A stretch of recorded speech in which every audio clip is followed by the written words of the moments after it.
നമുക്ക് ഇതിൻ്റെ സാരാംശത്തിലേക്ക് കടക്കാം. കർത്താവ് വിധിക്കരുത്, നിങ്ങൾ അതേ വിധിയാൽ വിധിക്കപ്പെടും. നിങ്ങളുടെ കണ്ണിലുള്ള കോലെടുത്ത ശേഷം വേണം മറ്റുള്ളവരുടെ കണ്ണിലെ കരട് നോക്കാൻ എന്ന് പറയുമ്പോൾ ഉദ്ദേശിക്കുന്നത്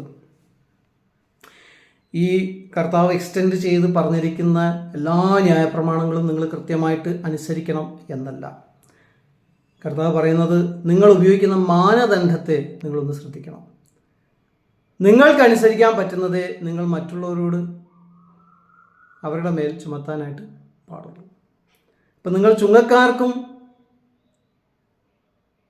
മറ്റ് സാധാരണ വ്യക്തികൾക്കും അവർക്ക് അനുസരിക്കാൻ പറ്റാത്ത രീതിയിലുള്ള ഭാരമുള്ള കാര്യങ്ങളാണ് കൊടുത്തിരിക്കുന്നത്. ന്യായപ്രമാണത്തെ നിങ്ങൾ വലിച്ചു നീട്ടിയിരിക്കുകയാണ്. അതേമാതിരി ന്യായപ്രമാണം വലിച്ചു നീട്ടിയിട്ട് അതിൻ്റെ മറ്റേ സൈഡ് ഞാൻ നിങ്ങളോട് പറഞ്ഞാൽ നിങ്ങൾക്ക് അനുസരിക്കാൻ സാധിക്കില്ല. അതുകൊണ്ട് അങ്ങനെ നിങ്ങൾ ചെയ്യരുത്.